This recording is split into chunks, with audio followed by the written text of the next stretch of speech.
आज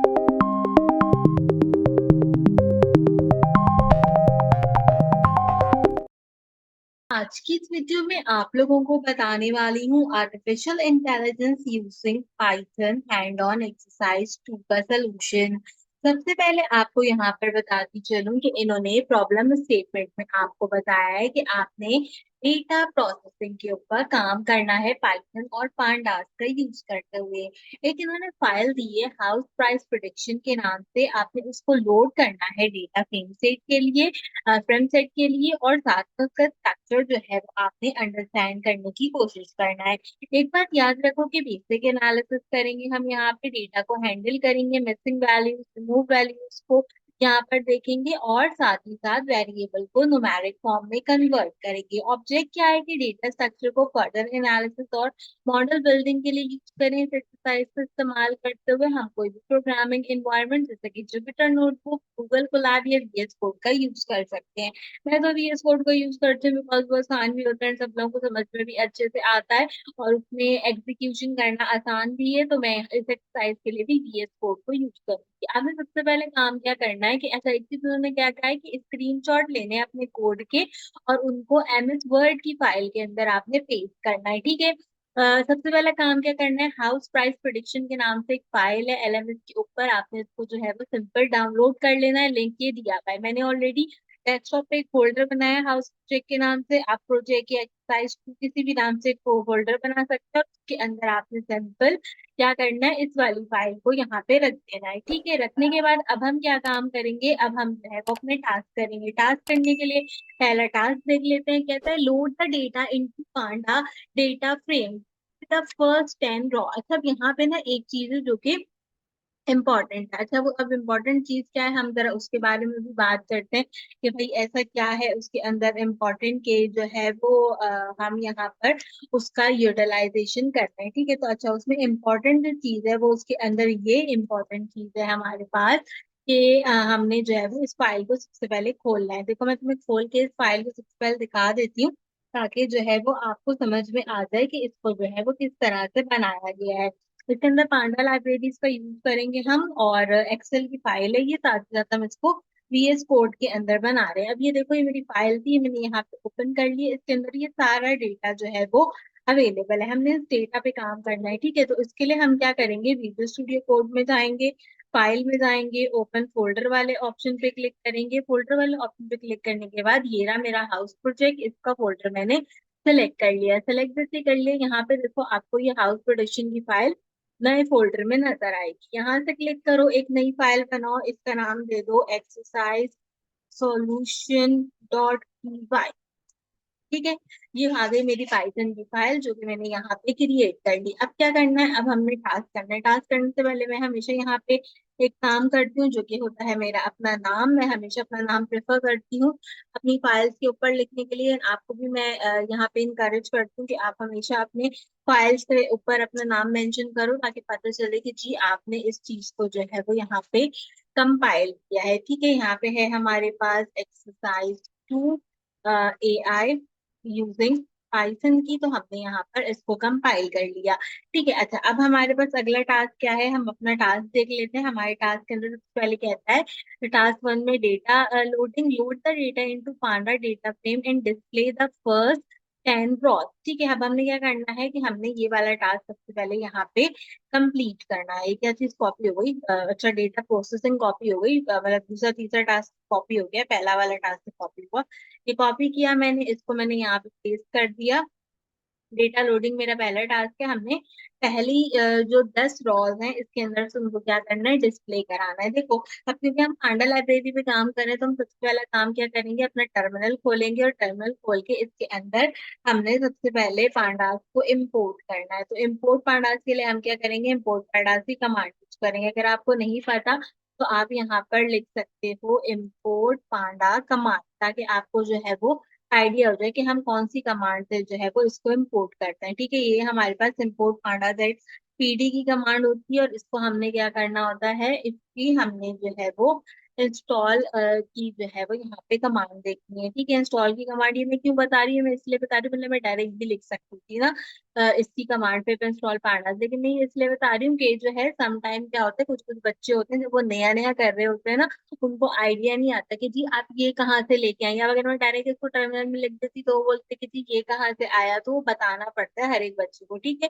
तो फिर इंस्टॉल पांडास हमारे पास एक कमांड है जिसको हम अपने टर्मिनल में लिखेंगे और इंटर करेंगे। जैसे ही मैं इसको टर्मिनल में लिख के इंटर करूंगी, यहाँ पे पांडास की लाइब्रेरी को इंस्टॉल करने लग जाएगा। मेरे पास कम टाइम लेगा और कहेगा कि इंस्टॉल हो गई, आपके पास थोड़ा टाइम लेगा क्योंकि ऑलरेडी मैं बच्चों को सिखाती हूँ, तो मेरे पास ऑलरेडी इंस्टॉल्ड होती है ये पहले से कमांड ना। ठीक है, तो जो है वो यहाँ पे इसने फटाफट से इंस्टॉल कर दी, आपने भी इसको जो है वो इसी तरह यूज कर लेना है। अब सबसे पहले हमने ये पांडास को जो है वो यहाँ पे कंपाइल कराया है, तो हम जो है वो यहाँ पे क्या करेंगे, हम सबसे पहले इसको जो है वो यहाँ पे कॉल कर लेंगे। तो मैंने यहाँ पे पांडास को एज अ पीडी कॉल कर लिया। ठीक है, जैसे ही मैंने इसको पांडास को यहाँ पे एज अ पीडी कॉल किया, तो बेसिकली क्या हुआ कि पांडास की लाइब्रेरी जो थी वो मेरे पास इंपोर्ट होके आ गई। अब टास्क 1 के लिए मुझे यहाँ पर क्या चीज करनी है, इस डेटा को डिफरेंट डेटा फ्रेम में रखना है। तो मैं कहती हूँ कि मेरे पास जो डेटा फ्रेम है वो बराबर है पांडास के, और पांडास कहाँ से डेटा लेगा, मेरी रीड CSV की फाइल से डेटा लेगा। ये जो फाइल मैंने अभी यहाँ पे रखी है इससे डेटा लेगा। इस फाइल का नाम क्या है, इस फाइल का नाम जो है वो आपने यहाँ पे मेंशन करना होगा। तो ना अच्छा ये बड़ा प्रॉब्लम है कि इसको जरा सा बड़ा कर लो ना तो वो उसके ऊपर आने लग जाता है, पता नहीं चलता कि हमने जो है वो क्या काम किया। अब ये बात याद रखना कि इसके अंदर जो इसका नाम है, जैसे हाउस प्राइस प्रिडिक्शन CSV, ये ना बिल्कुल आपने सही लिखना है। जैसे इसका जो है वो H बड़ा है, C बड़ा है, और वहां पे इस तरह लिख के दिया है ना इन्होंने, आपने बिल्कुल इसी तरह जो है वो इसकी स्पेलिंग को लिखना है, वरना ये काम नहीं करेगा। ठीक है, ये आपने जो है वो इस बात का ख्याल रखना है। तो हमने सबसे पहले क्या काम किया, हमने इसको इंपोर्ट कर लिया। अब हमने हेड फंक्शन का इस्तेमाल करना और पहले दिस रॉ को टर्मिनल के ऊपर डिस्प्ले कराना है। तो उसके लिए मैं क्या करूंगी, उसके लिए मैं प्रिंट की कमांड का यूज करूंगी, और मैं यहाँ पे कह दूंगी, क्या कह दूंगी, मैं तो कह दूंगी 1 डॉट रिव्यू ऑफ फर्स्ट 10, ये तो 100 हो गया, 10 क्रॉस।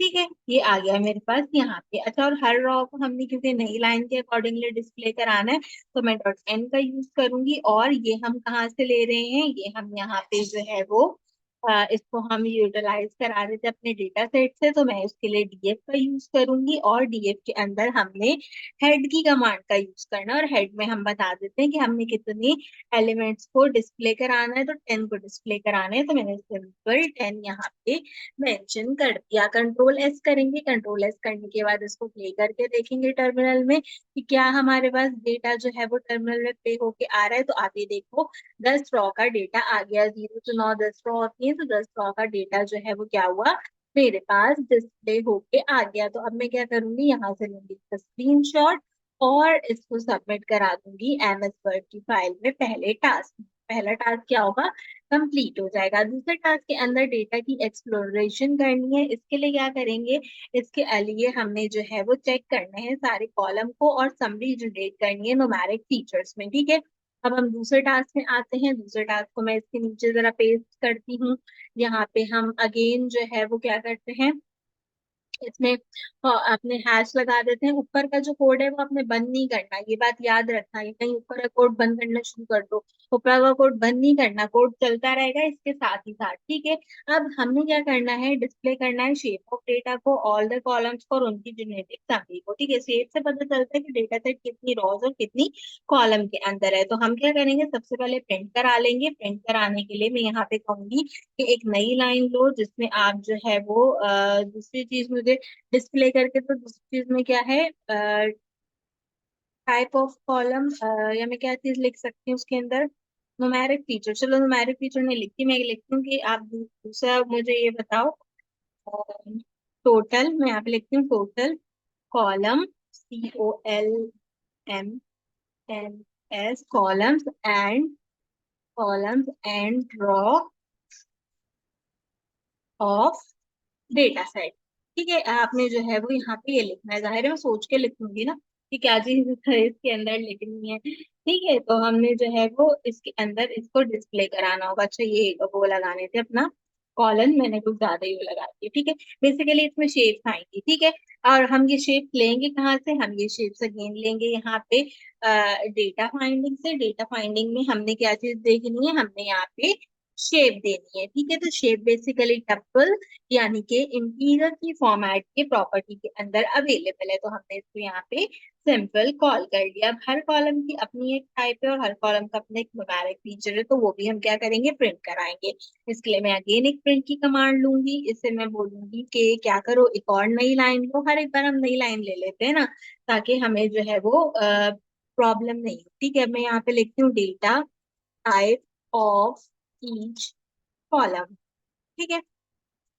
कॉलम, अब यहाँ पे मुझे जो है वो डेटा टाइप बता देगा मेरे कॉलम की, और इसको भी मैं कहूंगी कि भाई एक नई लाइन में दे दो। और एक नई लाइन में देने के बाद यहाँ पे हम क्या करेंगे, स्पेस देके यहाँ पे हम एक कॉमा लगाएंगे, स्पेस देंगे, डी टाइप लेंगे अपना, और इसके अंदर हम कह देंगे कि डी टाइप्स के अंदर इसको कॉल कर लो। डी टाइप्स में क्या होती है, सीरीज की प्रॉपर्टी होती है जो कि रिटर्न कराती है डेटा फ्रेम्स को हमारे पास, और इसके अंदर हम पांडा सीरीज का यूज करते हैं। तो मैंने यहाँ पर इन वाली टाइप्स को यूटिलाइज कर लिया। अब इस टाइप को यूटिलाइज करने के बाद आखिरी चीज इसने मुझे क्या कही थी, देखो ये आ गया इसका शेप, ये आ गया इसका, मतलब कंट्रोल सी करूं, अगर मैं कंट्रोल वी करूं, और ये यहाँ पे आ गया इसका ये। और तीसरी चीज क्या थी, तीसरा मेरा ये वाला फीचर था, so I put it over here, और ये आ गया मेरा तीसरा फीचर, ठीक है। तो यहाँ पे अब क्या होगा, अब मुझे इसका तीसरा फीचर लेना है जो कि क्या था, न्यूमेरिक वाला। तो इसके लिए भी मैं क्या करूंगी, प्रिंट की कमांड लूंगी। इसको फिर से बोलती हूँ भाई एक नया वो ले लो, और अच्छा मैं वो लगाना भूल गई थी, ठीक है। हमने एक चौथी लाइन ली, और एक चौथी नई लाइन के अंदर हमने जो है वो इसके न्यूमेरिक फीचर्स बता दी कि भाई इसके न्यूमेरिक फीचर्स क्या है, ठीक है।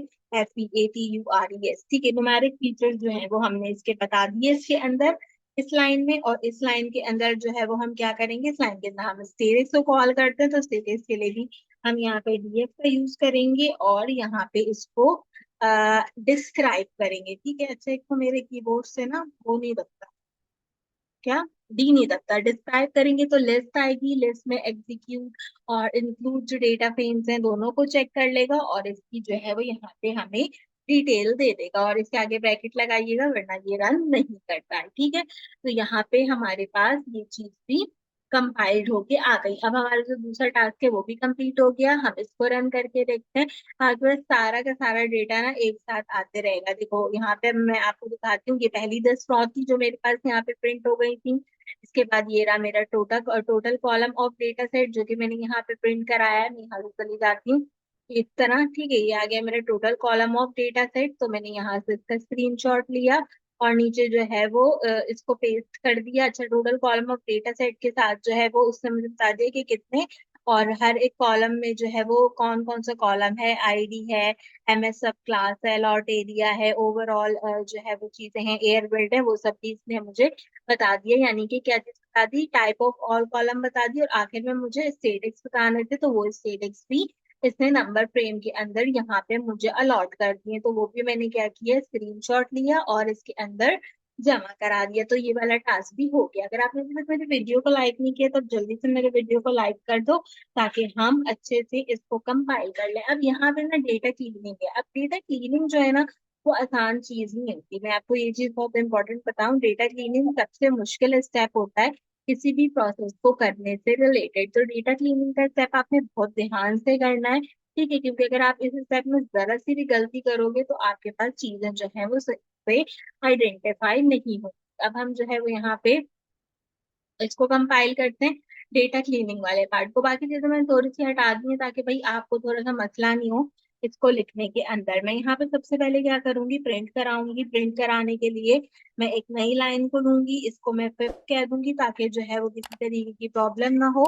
इसमें हमने जो है वो क्या बतानी है, आइडेंटिफाई वैल्यूज बतानी है, और हैंडल कराना है हमने जो है वो मिसिंग वैल्यूज को, ठीक है। तो हम यहाँ पे बोलते हैं क्लीनिंग मिसिंग वैल्यूज, ठीक है। जो हमारी क्लीनिंग के मिसिंग वैल्यूज है वो हमने वैल्यूज टोटल नंबर ऐसे कर लेते हैं इसको, ठीक है। हमने जो है वो यहाँ पे बता दी।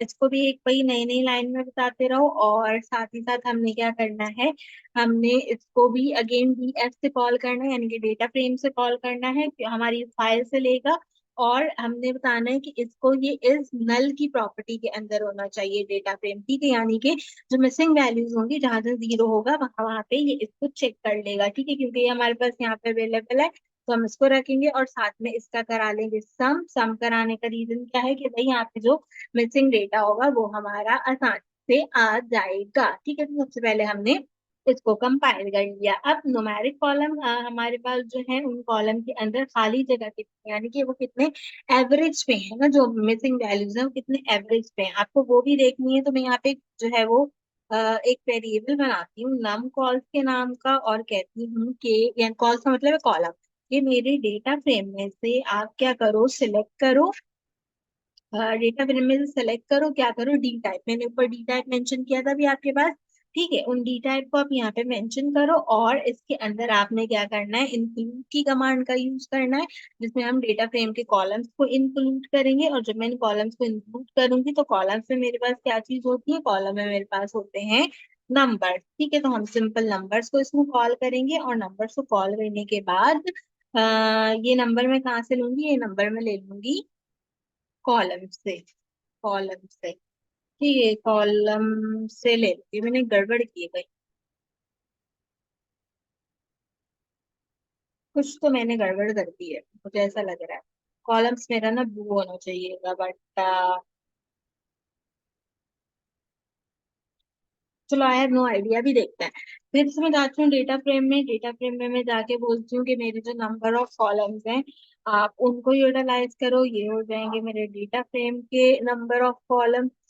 एक तो मेरा कीबोर्ड ना डी नहीं दबाता, मैं इसके चक्कर में बड़ी परेशान, मेरा आधा काम इस चक्कर में भी खराब होता है, ठीक है। ये दोनों आ गए, इसके बाद हमने इसको फिल करा देना है, फिल एनए का यूज करते हुए। और ठीक है, ये क्या करेगा फिल एनए आपके पास, ये आपके पास आपकी डिक्शनरी को क्रिएट करेगा और इसके अंदर जो वैल्यूज होंगे, जो पैरामीटर्स होंगे डेटा फ्रेम के वो रखेगा, यानी कि 0 और 1 के इंडेक्स को इसके अंदर कॉल करेगा कि कौन सी वैल्यूज हैं वो 1 में रखेगा, जो मिसिंग होगी उनको 0 में रखेगा, ठीक है। तो हम इसको रखेंगे, इसके बाद हम अगेन अपने डेटा फ्रेम को कॉल करेंगे। डेटा फ्रेम के अंदर मैं फिर से नंबर्स कॉलम को कॉल करूंगी और इसका निकाल देती हूँ यहाँ पे मी, ठीक है। अच्छा MEAN होता है, इसका निकाल देती हूँ यहाँ पे मैं मी, ठीक है। अच्छा अभी ये ना यहाँ पे सही है लेकिन मुझे यहाँ पे गड़बड़ लग रही है जो कि मैंने कर रखी है, INCLU, ये तो एक तो मेरा इंक्लूड जो है ना, मैं मेरे साथ ये मसला है कि मेरा ना डी वर्किंग नहीं करता, यहाँ पे डी मिसिंग था, ये देखो ठीक हो गया, ठीक है। इसको हमने क्या किया ठीक कर दिया। तो मेरे साथ ये बड़ा मसला होता है, आपके साथ भी मसला होता होगा लिखते हुए कुछ ना कुछ थोड़ा बहुत, तो उसको ना देख लीजिएगा। अब हमने क्या करना है, अब हमने ये कर लिया, हमने डुप्लीकेट रिमूव करने हैं। और जो हमारे पास क्या होने चाहिए, क्या बोलते हैं उसको, खाली कॉलम होने चाहिए, उनका यूटिलाइजेशन कैसे करते हैं। तो मैं यहाँ पे कॉलम बनाती हूँ कैट कॉल्स के नाम से और डेटा फ्रेम को रखती हूँ। डेटा फ्रेम में मैं सिलेक्ट करती हूँ अपनी डी टाइप को वापसी से, ठीक है, सेलेक्ट कर लिया मैंने अपनी डी टाइप को। इसके अंदर मुझे क्या बनाना है ऑब्जेक्ट, ठीक है। ऑब्जेक्ट बनाने के लिए हम अगेन इंक्लूड का यूज करते हैं, व्हाट इज दिस बिहेवियर, हम इसके अंदर इंक्लूड का यूज करते हैं। इंक्लूड के अंदर मैं रखती हूँ अपने नंबर, नंबर्स कॉल किए थे ना मैंने ऊपर, हाँ नंबर, और नंबर कर देती हूँ, नंबर नंबर नंबर, और नंबर के साथ अगेन मैं यहाँ पे कॉलम यूज कर,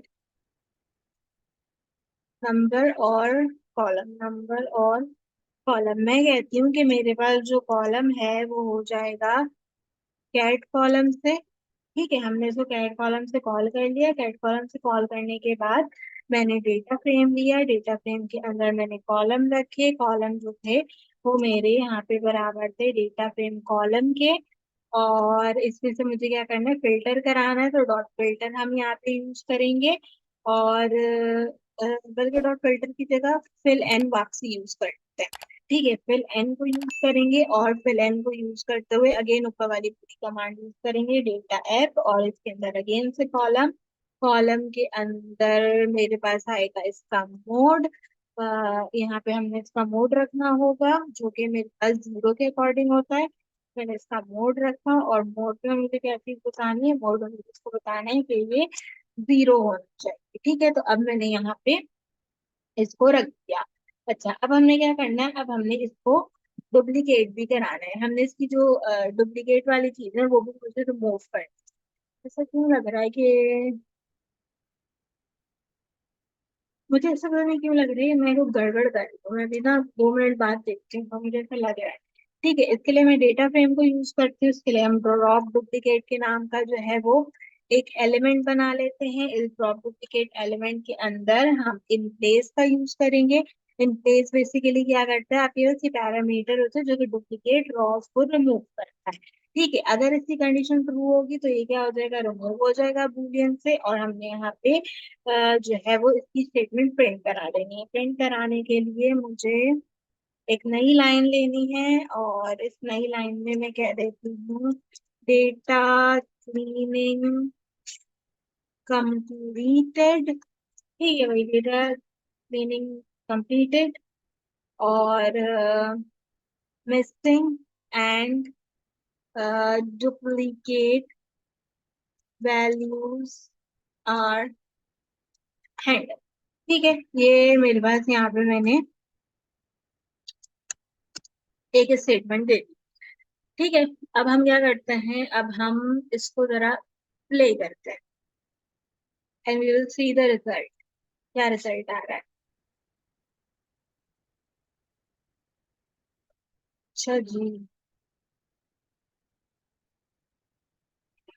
ये था पांचवा हमारे पास कॉलम क्लीनिंग का। 0 0 4 0 0 0 0 1 1 1 4 5 6 डेटा क्लीनिंग इसमें कंप्लीट कर ली। पर मुझे भी ना इसमें गड़बड़ लगती है। मुझे गड़बड़ ये लग रही है कि अगर मैंने नंबर के कॉलम में नंबर रखे थे तो मैंने यहाँ पे भी नंबर रखे हैं। कॉलम में एक मिनट, कॉलम में रॉ नंबर वेरिएबल के असाइन हमारे पास एलिमेंट और आईडी आ गई है। रॉ नंबर और ये क्या है, क्या चीज है, एक्सटीरियर और अच्छा एक्सटीरियर ये और लॉट एरिया, यानी कि तो ऑब्जेक्ट हुआ। लॉट एरिया ऑब्जेक्ट हुआ, तो अगर मैं नंबर की जगह यहाँ पे रखूं ऑब्जेक्ट। ठीक है, और अभी इसको रन कर, आई थिंक अभी दूसरा आएगा। हाँ देखो,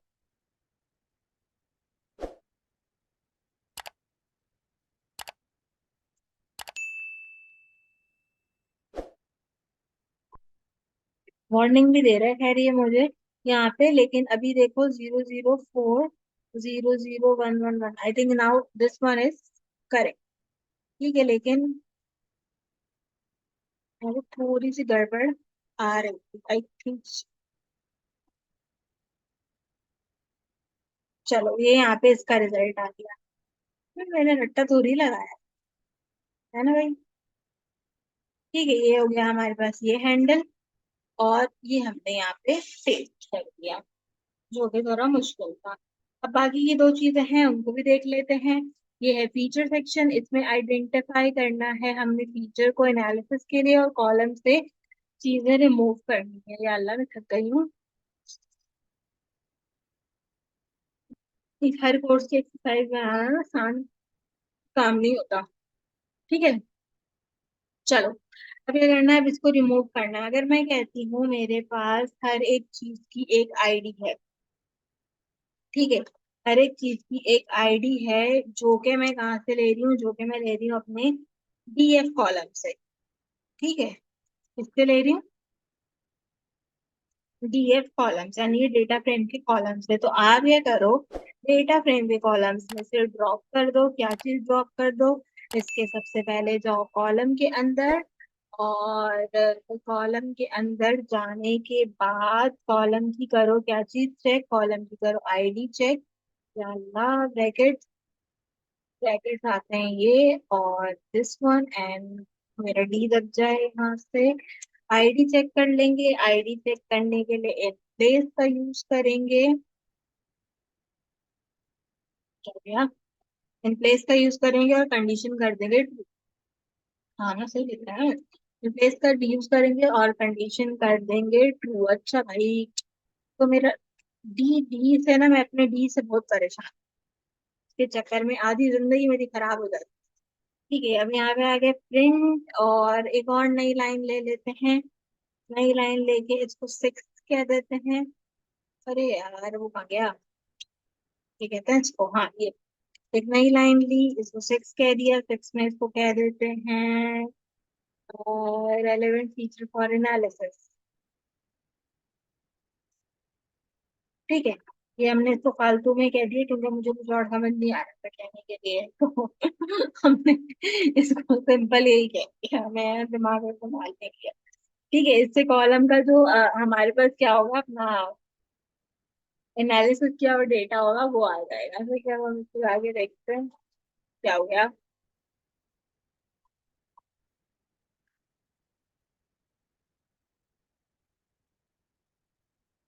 ये कह रहा है बाजी आपने कुछ गलत लिख दिया। ये ऐसा कह रहा है मुझे। यहाँ पे इसने कोई वो ही नहीं दिया मुझे इसका ना। क्या नहीं दिया? कोई आउटपुट ही नहीं दिया। आईडी ये रही ना, 0 0 0 0 0।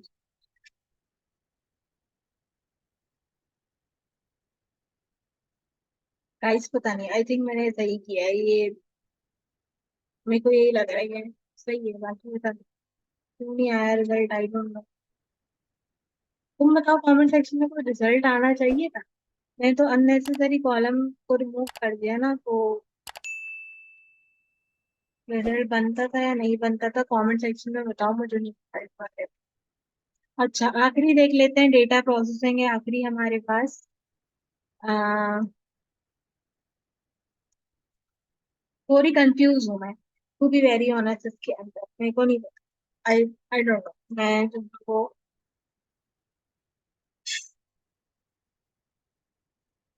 क्या बोलते हैं इसको, मैं थोड़ी कंफ्यूज हूँ इस वाले स्टेप के अंदर। ये जो फीचर सेक्शन वाला है ना, इसके अंदर मैं थोड़ी सी कंफ्यूज हूँ। डेटा प्रोसेसिंग देख लेते हैं। डेटा प्रोसेसिंग के लिए क्या करना है, फाइनल डेटा रखना होता है तो डीएफ फाइनल कर देते हैं इसको। मतलब हमने क्या करना है, डमी कैटेगरी को मशीन लैंग्वेज के लिए 0 और 1 में प्रोसेस करना होता है ना। ठीक है, डेटा फाइनल हो गया। डेटा फाइनल मेरे पास बराबर हो जाएगा पांडा के। यहाँ पे हमने करना है गेट डमीज। और डमीज कहाँ से लेनी है, डेटा फ्रेम से ले लेनी है। डेटा फ्रेम से डमीज लेने के बाद, डेटा फ्रेम से डमीज लेने के बाद प्रिंट करा लेंगे। प्रिंट करा के एक नई लाइन लेते हैं, इसको 7 नंबर देते हैं और इसको कह देते हैं फाइनल डेटा प्रोसेसिंग रिव्यू। ठीक है, final data processing review after encoding. ठीक है, ये हम यहाँ पे इसको कह देते हैं। और आफ्टर इनकोडिंग के बाद हमने एक नई लाइन ले लेनी है। इस नई लाइन में आपने मुझे डेटा फ्रेम देने हैं, कहाँ से, डेटा फाइनल से। और साथ में मैंने जो हेड वाली रॉ करूंगी ताकि रिव्यू मशीन लर्निंग को हमारे पास अच्छे तरीके से देखने को मिल जाए। और आखिर में मुझे एक और स्टेटमेंट प्रिंट करानी होगी जिसमें एक नई लाइन लेती हूँ, उसको नाम देती हूँ final data set shape. Final data set shape, आखिर में शेप भी रखनी थी ना। और ये भी कहाँ से लेंगे, ये भी डेटा फ्रेम से लेंगे और ये डेटा फाइनल से ले लेंगे और आखिर में हम शेप को कॉल कर लेंगे। तो ये यहाँ पे शेप आ जाए। कंट्रोल 0 कर दें तो यहाँ पे हो जाएगा। इसको प्ले करते हैं। नहीं थे ना, बस एक प्रीवियस वाले उसके अंदर थोड़ा सा डाउट है। ये वाले, छठे वाले। I don't know. बाकी ये जो है मेरा सब परफेक्ट है। आप कमेंट सेक्शन में बताओ कि कोई गड़बड़ की है क्या मैंने यहाँ पे। मुझे पता नहीं क्यों ऐसा लगता है दैट थोड़ी सी कुछ गड़बड़ की है यहाँ पे। बाकी जो है मैंने सही बताया है आपको पूरा यार, और इसलिए मैं तो रट्टा तो लगाती नहीं हूँ। तो ये है कि जो भी है बस वो ये हम यहाँ पे एक बार देख लेते हैं। देखते कैसे हैं। 291938 है और शुरू में हमारे पास कितना था, 291913 था, वो अभी हमारे पास करेक्ट हो गया। डेटा जो है वो फिल्टर हो गया। 5 रो और दिस कॉलम, 5 रो और दिस कॉलम है, सब सही है। मुझे बस यहाँ पे रेलेवेंट फीचर्स और एनालिसिस वाले में थोड़ा सा डाउट है। बाकी हमारी अच्छी एक्सरसाइज थी जो कि मैंने आपको कंप्लीट करके दिखाई है। मैं उम्मीद करता हूँ आपको पसंद भी आई होगी। यहाँ पर आर्टिफिशियल इंटेलिजेंस यूजिंग पाइथन से रिलेटेड अगर आपने कोई चेक नहीं किया तो चैनल पर तो जस्ट चेकआउट कर लीजिएगा। बाकी मुझे बताना कमेंट सेक्शन में कि उस स्टेप में को क्या चीज मैंने गड़बड़ की है। तो मुझे लगता है कि थोड़ी सी कुछ गड़बड़ है, तो आप मुझे कमेंट सेक्शन में जरूर बताओ। आज की वीडियो में बस इतना ही। आपसे मुलाकात करेंगे इस वीडियो में किसी और अच्छे टॉपिक के साथ। तब तक के लिए मुझे दीजिए इजाजत।